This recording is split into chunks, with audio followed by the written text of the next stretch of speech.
On est désormais très loin de l'histoire d'amour fou de leur début.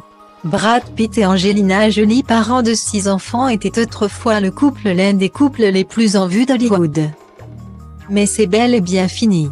Les deux stars ont demandé le divorce en 2016 et s'affrontent depuis par avocats interposés.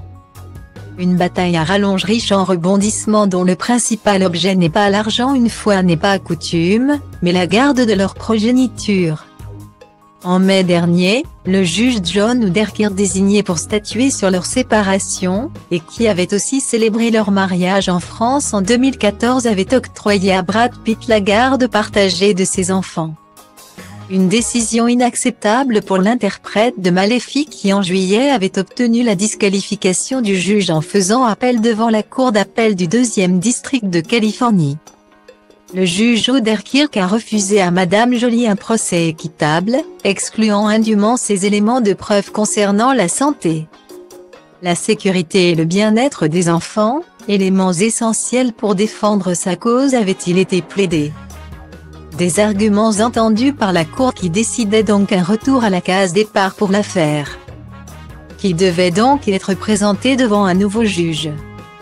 Mais Brad Pitt a décidé de contester cette décision. Hollywood Life relate que les équipes juridiques de l'acteur ont déposé de nouveaux documents devant la cour et dévoile un communiqué de l'avocat du comédien, Théodore J. Boutrougière du cabinet Gibson DUNN. Nous demandons un réexamen devant la Cour suprême de Californie parce que le juge temporaire, qui avait été nommé et renouvelé à plusieurs reprises par les deux parties, a été indûment disqualifié après avoir rendu une décision concernant la garde qui était détaillée et factuelle, et qui faisait suite à une longue procédure judiciaire avec plusieurs témoins et experts, a-t-il déclaré aux médias américains. Il n'a pas hésité à remettre en cause la raison de la disqualification du juge dont il dit qu'il l'avait été pour des causes mineures.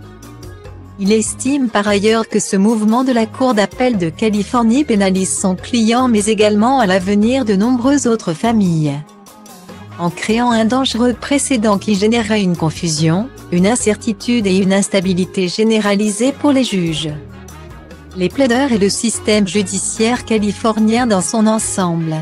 La décision de la Cour d'appel est mauvaise pour les enfants et mauvaise pour le système judiciaire surchargé de Californie, a-t-il conclu. La bataille continue.